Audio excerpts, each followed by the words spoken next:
6장 다시 1. 수치심의 치료법 취약성. 취약한 존재로 창조되다. 수치심과 마찬가지로 취약성은 인간 조건의 산물로 이해된다. 브라운과 기타 연구자들의 연구는 취약성이 인간 번영을 증진시킬 가능성에 대중의 주의를 쏠리게 했다. 그럼에도 불구하고 자연주의적 진화의 관점에서 취약성이 인간 상호작용들의 조종자로서 기능할 뿐이다.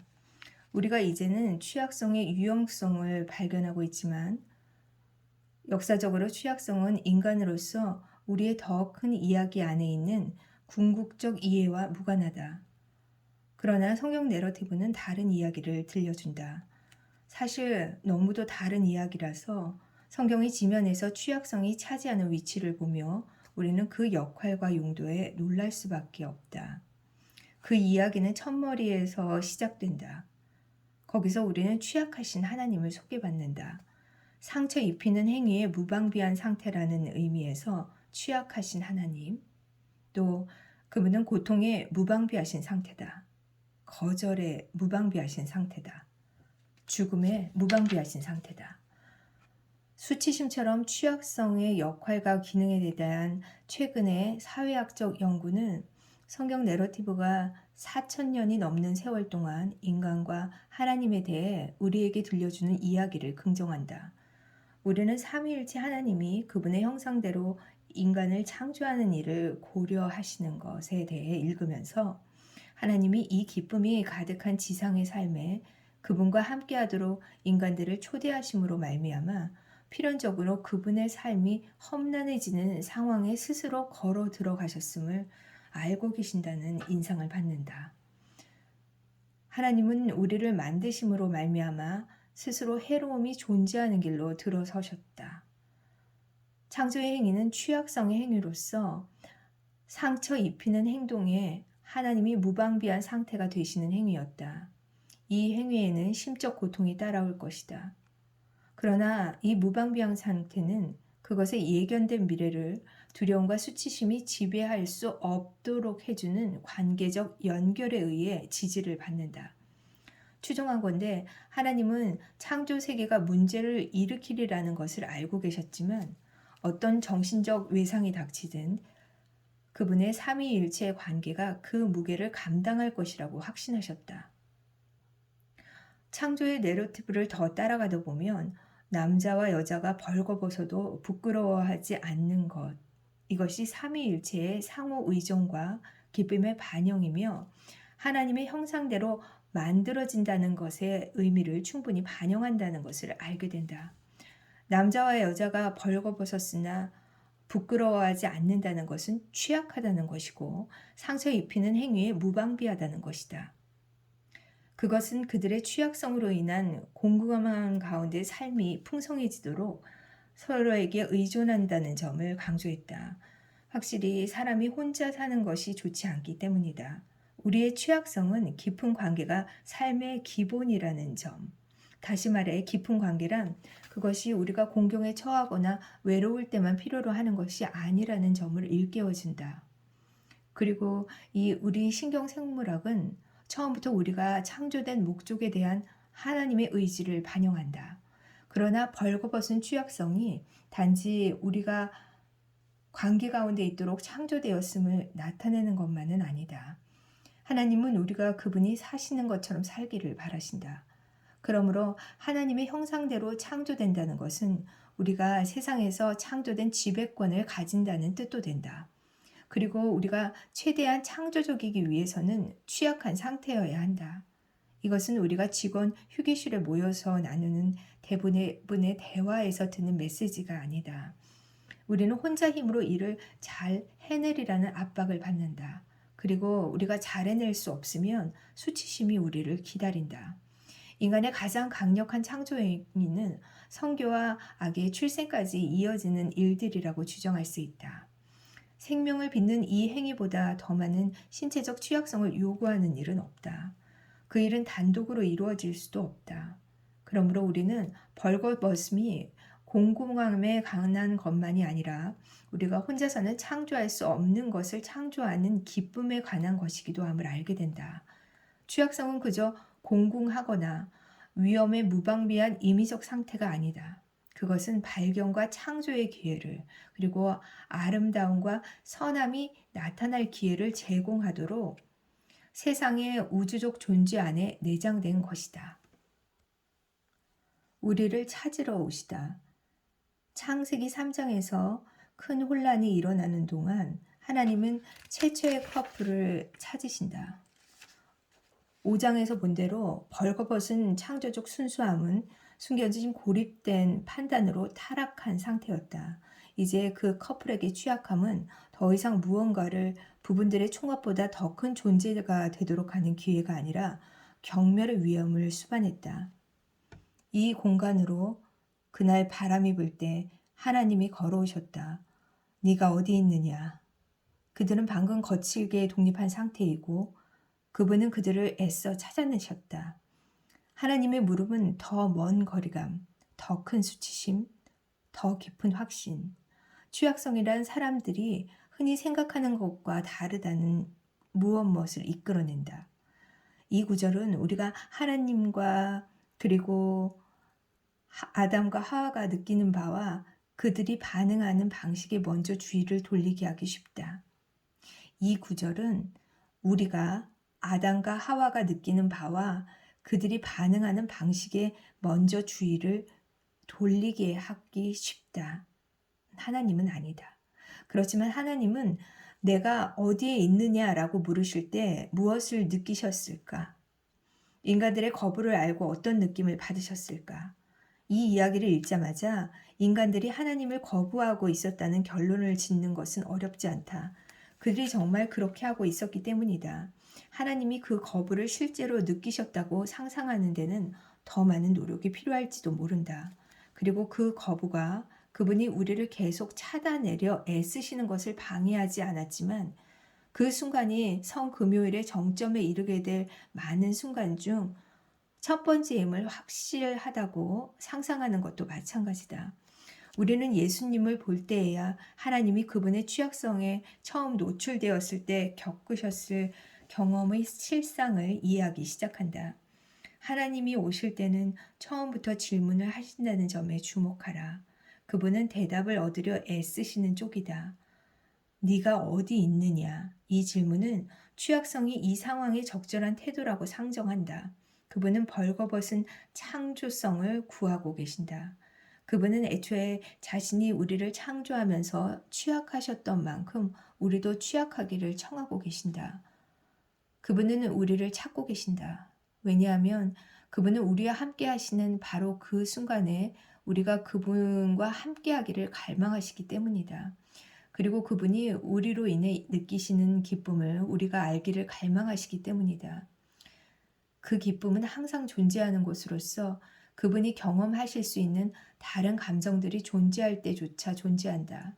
그분은 두 사람의 지리적 위치나 영혼의 상태를 알기 위해 그들의 행방을 물으시는 것이 아니다. 그분의 질문은 연결의 수단이다. 그분은 취약성 자체를 위해 그들을 취약성의 자리로 초대하는 것이 아니다. 오히려 우리의 조건을 고려하면서 취약성은 하나님과의 그리고 다른 이들과의 연결을 심화하기 위해 우리가 반드시 거쳐야 하는 상태다. 다른 길이란 없다. 화해를 향한 움직임에서 우리는 하나님이 우리가 그 가정을 함께하는 것을 구상하고 계신다.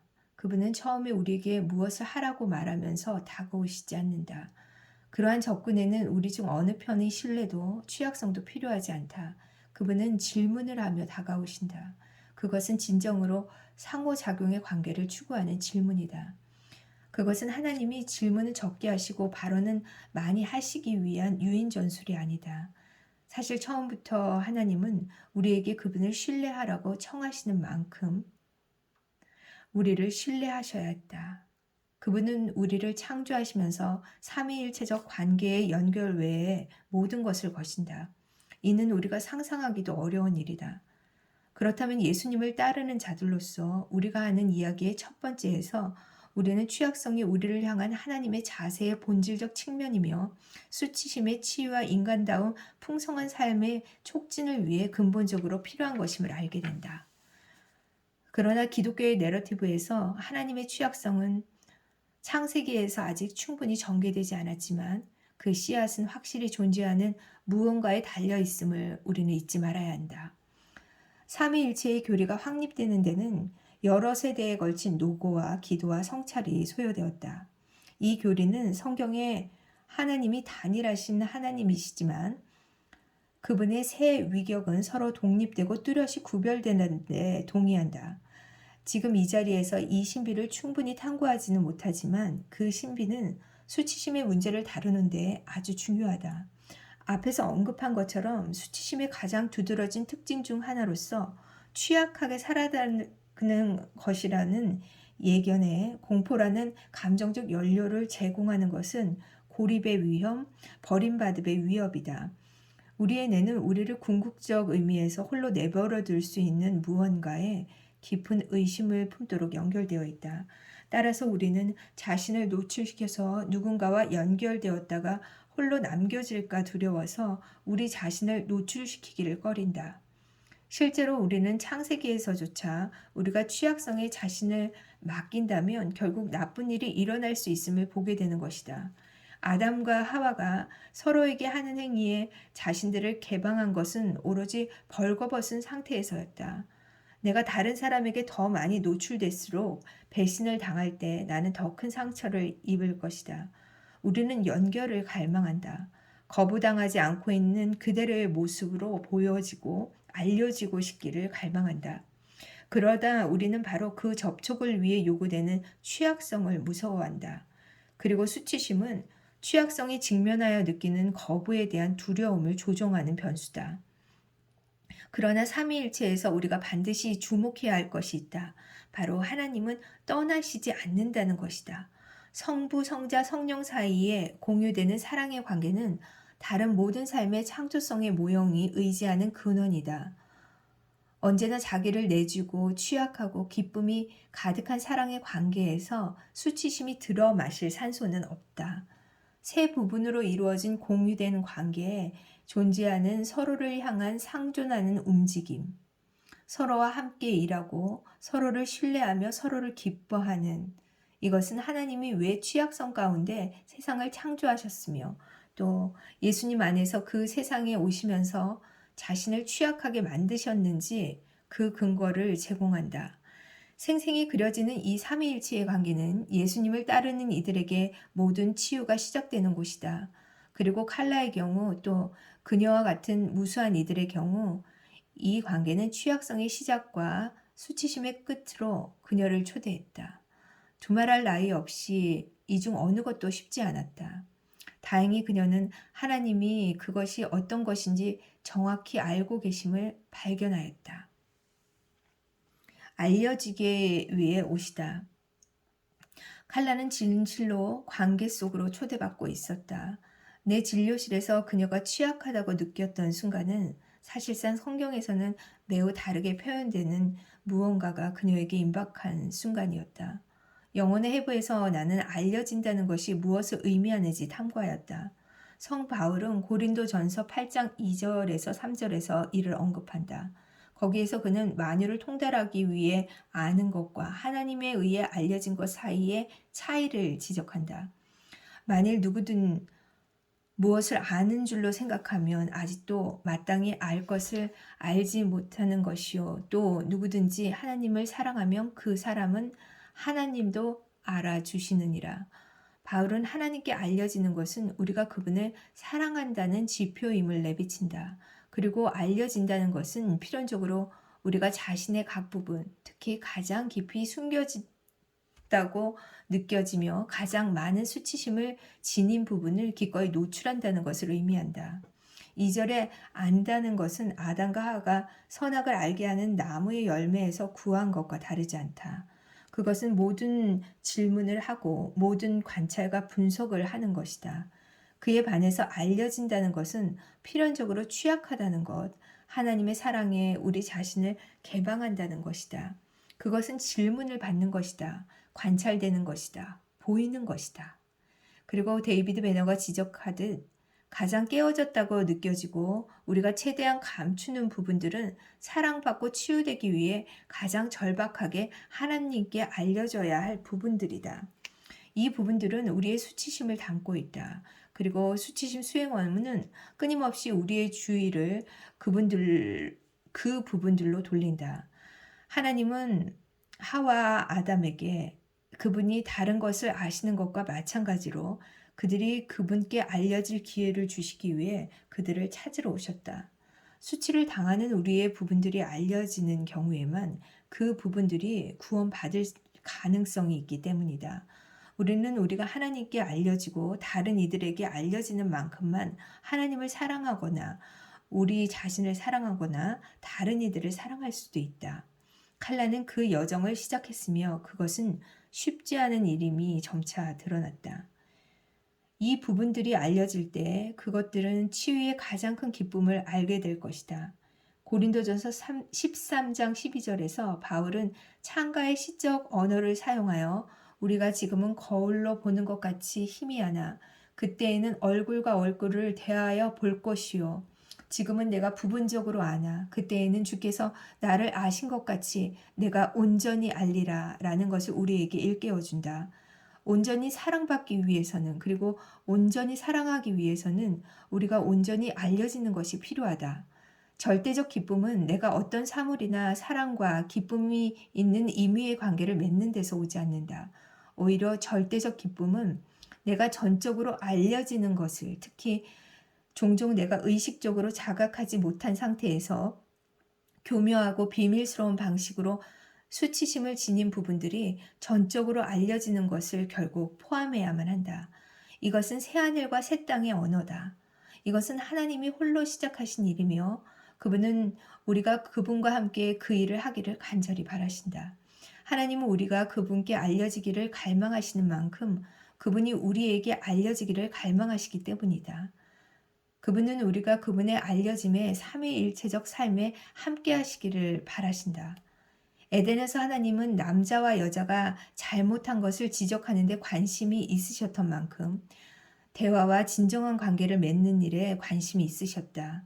그분은 그들이 수치를 당하기를 바라시는 것이 아니라 그분이 알려지기를 그리고 그들이 알려지기를 더 간절히 바라셨다. 이것은 달라지지 않았다. 우리가 이 시대를 알려지기를 행하는 만큼 우리는 다가올 시대의 알려짐의 온전한 표현에 대해 더 준비되어 있을 것이다. 그러나 다시 말하지만 이를 위해서는 인간의 다른 어떤 일보다 힘겨운 노력이 필요하다. 우리가 이 시대에 알려지기를 행하는 만큼 우리는 다가올 시대의 알려짐의 온전한 표현에 대해 더 준비되어 있을 것이다. 그러나 다시 말하지만 이를 위해서는 인간의 다른 어떤 일보다 힘겨운 노력이 필요하다.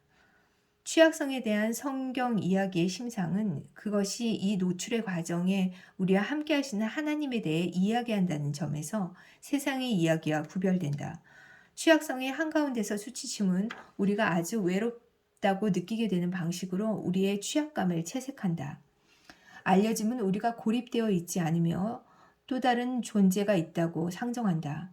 그 존재에 의해 그리고 그 존재의 자발적 열성적 임재 안에서 우리는 알려지게 된다.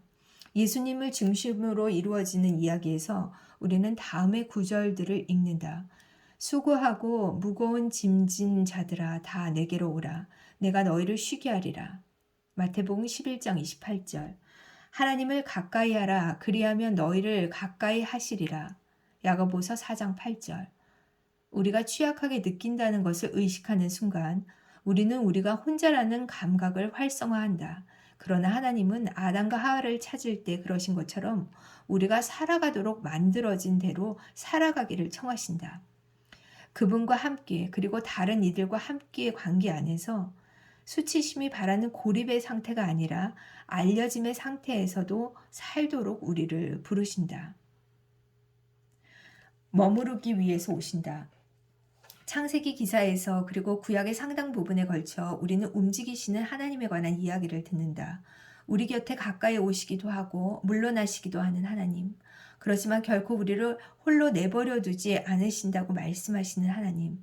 우리가 그분께 알려지기를 간절히 바라시며 그분이 우리에게 알려지기를 간절히 바라시는 하나님. 우리는 이와 같은 교훈을 발달 과정에 따라서 배워야 한다. 갓난아이와 젖먹이일 때는 사실상 때를 가리지 않고 부모의 존재를 필요로 한다. 그러나 시간이 지남에 따라 우리의 기억 능력이 발달하면서 부모가 우리 곁에 머물 때도 있고 아닐 때도 있으나 우리의 마음속에서 우리와 함께 머물고 있음을 배운다.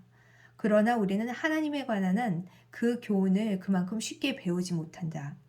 우리는 우리가 그분의 마음속에 있음을 믿는 일에서 우리가 그분의 마음속에 있는 것처럼 살아가는 일에서 어려움을 겪는다. 그리고 우리는 그분을 우리의 마음속에 계속 머무시게 하는데 어려움을 겪는다. 어쩌면 이것이 이사야 7장 8절이 마태복음 1장에 나오는 내용을 암시하는 이유다. 두 본문 모두에 임마누엘에 대한 내용이 나오기 때문이다. 하나님은 우리의 장막들 사이에 그분의 장막을 치러 오신다. 예수님 안에서 하나님이 우리와 함께 계신 것은 우리 사이에 의자가 하나 놓인 것과는 다르다. 그분은 우리를 보고 우리와 이야기하고 식사를 하기 위해 우리의 식탁에 앉고 우리에게 질문하신다.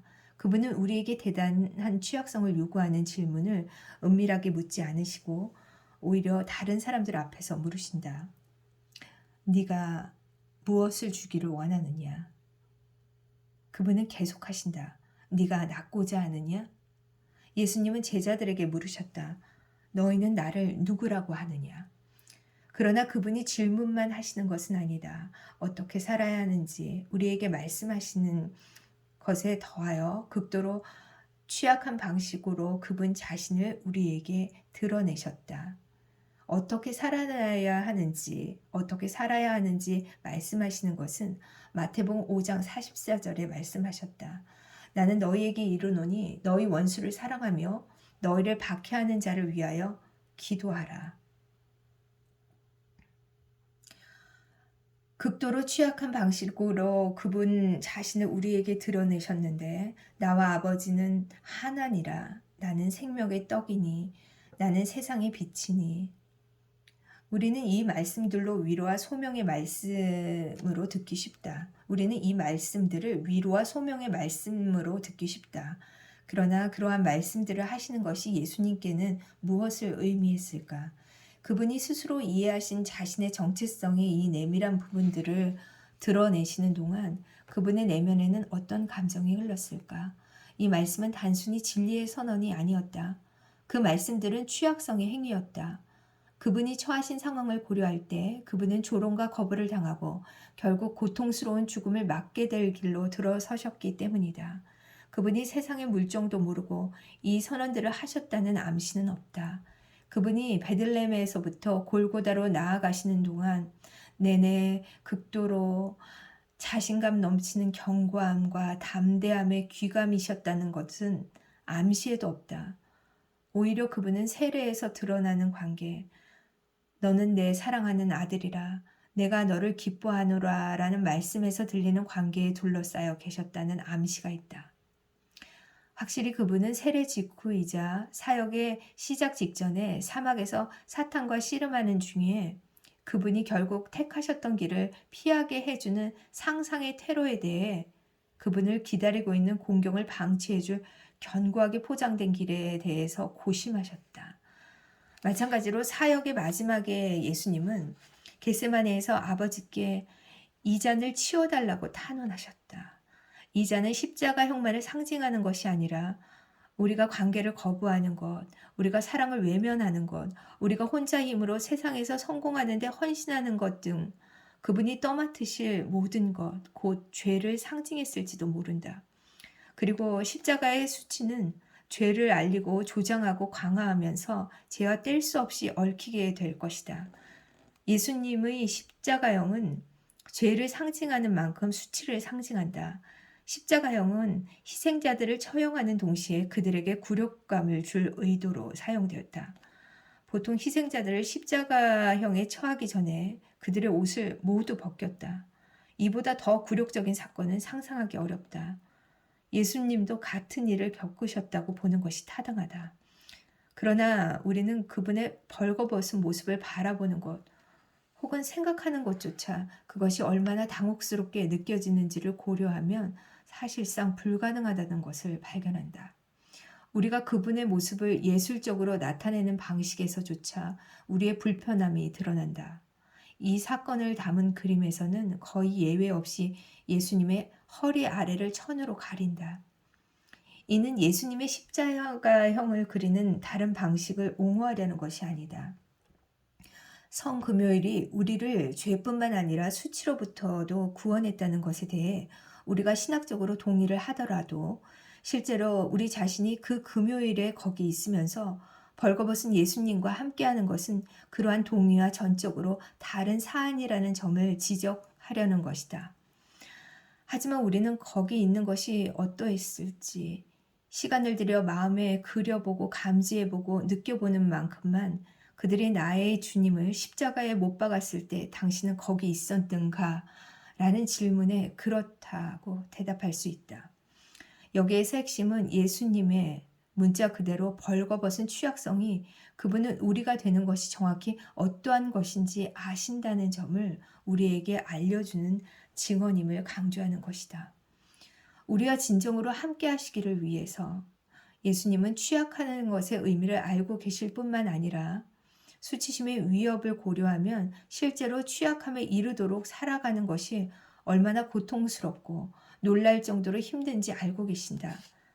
그분은 벌거 벗겨지는 것을 있는 그대로의 모습을 드러내고 홀로 죽도록 방치되는 것을 모면할 방법을 찾으면서 피땀을 흘리는 고통을 알고 계신다. 그분은 스스로 먼저 하지 않으시는 일은 우리에게 요구하지 않으신다. 칼라가 자신의 외도에 대해 또한 눈에 띄는 사람, 부족함 없는 사람이 되기 위해 평생 분투한 것에 대해 털어놓는 것을 고려할 순간이 왔을 때 나는 예수님이 그녀를 재촉하지 않으실 것이라고 말했다. 오히려 그분은 그러한 고백이 필요한 일이기는 하지만 수치심의 힘을 고려할 때 자신을 노출하는 것이 얼마나 고통스럽고 힘든 일인지 안다고 그녀에게 말씀하실 것 같다고 말했다. 우리의 수치심의 치유에 대해 알려면 우리가 예수님 안에서 만나는 이 하나님께 주의를 돌려야만 한다. 공동체에서 사랑받는 것이 어떻게 수치심을 굴복시키고 우리를 고양시켜 선하고 아름다운 행위에 이르도록 하는지 알기 위해서 우리는 구체화된 방식으로 예수님께 문자 그대로 의지해야만 한다.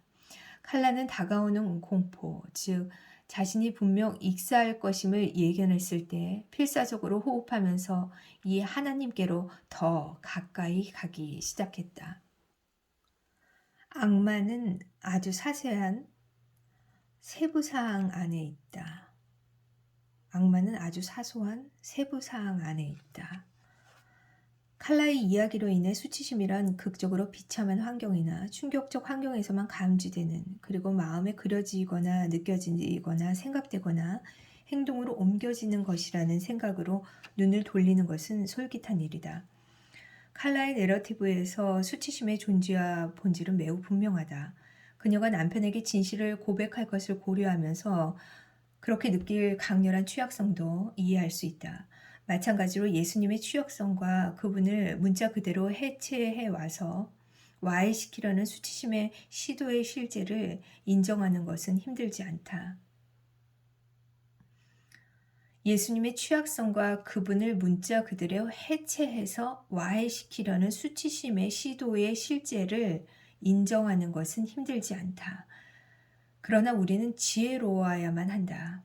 우리가 수치심은 인상적 방식으로만 나타난다고 눈에 띄는 상황에서 가장 큰 소리로 그것을 듣게 될 때만 말한다고 믿는 것보다 수치심이 더 좋아할 일은 없기 때문이다. 칼라의 이야기를 숙고하면서 심각한 수치심이 대체로 그녀의 외도에 관한 것이라고 생각하기 쉽다. 그러나 그것은 오산이다. 칼라의 삶은 수치심의 전술이 작용하는 방식의 전형이다. 수치심은 수치심을 낳는다. 다시 한번, 그녀가 불륜 관계에 접어들었을 때에야 수치심이 모습을 드러내고 활동을 시작했다고 생각하지 않도록 주의해야 한다. 오히려 그 관계는 많은 점에서 수치심의 원인인 동시에 그것의 결과다. 수치심은 이런 식으로 일하는 경향이 있다. 우리 자신의 수치심이 우리가 부족한 존재라고 말하지 않는다면 우리가 직원 회의에서 다른 사람에게 창피를 주는 일은 일어나지 않을 것이다. 마음속 깊은 곳에서 돈 없이는 충분하지 않다고 믿지 않는다면 우리가 횡령하는 일은 일어나지 않을 것이다. 음란물을 계속 보는 것은 그 행동에 한참 선행하는 우리의 불충분함에 대한 대응 기제로서의 성격이 강하다. 결혼 생활에서 곤란한 대화에서 불가피하게 나올 말을 관대하게 다룰 능력이 있다면 우리는 곤란한 대화를 피하지 않을 것이다. 그 불가피하게 나올 말은 결국 누군가를 떠나게 할 것이며 누군가로 하여금 우리가 부족한 존재임을 말이나 행동으로 표현하도록 할 것이다. 이 모든 경우와 겉보기에 무해한 다른 경우 수백 가지에서 수치심은 칼라에게 그랬던 것처럼 속삭임으로 시작해서 점점 강해져 함성이 된다. 알고 보면 수치심은 가장 사소한 세부사항, 인생의 가장 평범한 순간 가운데 살아간다. 그곳이 정확히 수치심이 머물고자 하는 곳이다. 수치심은 할아버지에게 성적 학대를 받는 아이의 침실로 찾아온다. 이보다 더 추악하고 비극적인 시나리오는 거의 없다. 그러나 수치심은 한순간 언뜻 지나가는, 하지만 그 여파는 몇 주 동안 지속되는 눈길이나 목소리 톤 안에서 살아갈 때가 더 많다. 수치심은 순수하게 호기심 어린 질문이 결코 제기되지 않는 정막 속에서, 격려나 감사나 칭찬의 말이 결코 주어지지 않는 정막 속에서 완성하게 자란다. 수치심은 감정적 방치 가운데 나타난다. 이 감정적 방치는 처음에는 사소해 보이지만 그 감정적 부재가 축적되면 결국 방치된 아이는 자신이 아버지에게 중요하지 않다는 되게 무성 영화처럼 보이는 이야기를 상상하게 된다. 그리고 이것은 그 아이가 친구, 형제, 남편, 아버지가 된다는 것의 의미에 대해 스스로에게 하는 스스로로 이 이야기를 스며들어 가게 되는 것이다. 이것은 또한 그 아이가 자신이 하나님께 어떤 존재라고 감지하는지에 영향을 줄 것이다. 수치심은 좋은 이야기를 자기 방식으로 바꾸는 것을 매우 좋아한다. 회사 이사들이 자신의 취약성을 부채질하는 수치심이 두려워서 고용인들을 효과적으로 챙기기 위해 필요한 어려운 결정을 내리기를 거부하는 한편 최고 경영자의 무책임한 행동은 계속 용인한다. 이런 회사의 회의실에 수치심이 앉아있다. 학교 당국은 지원금이 끊길까 두려워서 교사들을 닥달하고 교사는 학생들을, 학생은 부모를 닥달한다. 그러면 학부모들은 자신들의 부족함이 두려워서 학교 당국이 아이들이 명문대에 들어갈 만큼 충분히 일을 하지 않는다고 불평을 한다. 바로 그 학교에서 수치심은 복도를 걸어 다니는 교실로 들어간다. 교수가 연구 성과를 내지 못하면 주목받지 못하고 그 결과 종신 재직권을 얻지 못한다. 그런 학계의 수치심이 도사리고 있다. 지식의 추구에 대한 숭고한 헌신에도 불구하고 험담과 뒷말, 남의 평판을 은밀하게 깎아내리는 행위가 대학교의 학과 생활에서 용인된다. 수치심은 우리가 전날 설교의 낱말들과 그 설교에 대한 페이스북 게시물 안에 있다. 그것은 성과 이민에 대한 우리의 화려한 수사 속에 있다. 수치심은 경기장에서 뛰는 선수들에게, 기본 교육을 받는 병사들에게 고함을 지른다. 어떤 신문의 편집장이 펜을 쥐고 있느냐에 따라 수치심은 특정 정치인에 대해 글을 쓰기도 하고 그 정치인의 적수에 대해 글을 쓰기도 한다. 그것은 우리와 그들로 나뉜 세계에 대한 이야기를 반복한다. 그리고 그들은 항상 나쁜 편이다. 그리고 나쁜 편은 언제나 결국 총구 앞에 서게 된다. 알고 보면 판단은 불같은 말이나 발사된 총알의 형태로 쉽게 찾아온다. 두 가지 형태의 판단은 모두 상처 입은 자를 돌볼 사람이 아무도 없는 들판에 희생자를 내버려 둔다. 우리가 아는 것처럼 수치심은 사람을 가리지 않는다. 예수님을 따르는 우리도 우리가 어느 누구 못지않게 수치심으로 많은 어려움을 겪는다는 것을 종종 깨닫는다. 내가 죄인 중에 괴수인 것이다. 그리고 우리는 이것에 무감각해져서 무심하게 체념하며 인생이란 원래 이렇다는 무의식적으로 그런 것들을 인정하게 된다. 인생의 길은 수치심의 길이다. 악의 매개체가 바라는 대로 수치심은 삶의 일상적인 사건들 사이에 몸을 숨긴다. 그것은 그저 존재의 산물로서, 다시 말해 우리가 몹시 싫어해서 바꾸기 위해 노력하지만 근본적 목적을 지니지 않는 그것으로 알려지기를 원한다. 그러나 그것은 선하고 아름답게 되도록 예정되었던 세상을 해체하려는 의도를 품고 있다. 만국을 치료할 잎사귀를 지닌 나무가 있는 도성에서 완결되도록 의도된 이야기를 누가 감히 상상하려 들까? 벌거벗었으나 부끄러워하지 않을 수 있는 장소가 있음을 믿을 만큼 제정신이 아닌 사람이 어디 있을까? 수치심을 질식시켜 죽이기 위해 의도적으로 관심의 초점을 수치심으로 돌릴 사람이 어디 있을까? 그러한 시나리오는 과연 어떤 세상에 존재할 수 있을까? 알려짐의 성격적 개념에는 이러한 질문에 답할 수 있는 가능성이 담겨져 있을까? 우리는 그 개념이 신뢰하는 관계의 안전함 속에서 우리가 자신의 참된 자아를, 그 정도가 작든 크든 수치스럽다고 자각하는 우리의 부분들을 드러내 보이는 것을 의미함을 알게 되었다.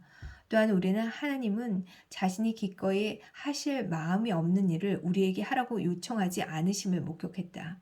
그리고 예수님 안에서 하나님은 우리에게 다가와 그 무대의 존재 전체를 드러내셨다. 그러므로 우리는 하나님의 선한 창조 세계의 일부인 대인관계 신경 생물학으로 돌아가서 그것을 성경 내러티브의 타당성 구조를 통해 파악하려고 한다. 그렇게 해서 우리는 어떻게 해서 하나님의 방식대로의 알려짐이 예수님이 거주하신 동시에 그 자신에게 주의를 기울이셨던 그 이야기에 우리의 주의를 끌어들임으로써 우리의 수치심을 치유하는지 보게 될 것이다. 그 이야기에서 예수님은 하나님의 왕자 주위에 구름같이 둘러싼 허다한 증인들이 모인 가운데 도래할 기쁨을 고대하셨다. 이 알려짐의 과정은 치유를 위한 기회를 제공할 뿐만 아니라 하나님과 함께 새로워진 지성과 감성을 창조하는 우리의 능력이 확대될 기회를 제공한다. 우리를 움츠러들게 하는 수치심의 맹공격에도 불구하고 그 새로워진 지성과 감성으로부터 선하고 아름다운 나라가 불현듯 나타날 것이다.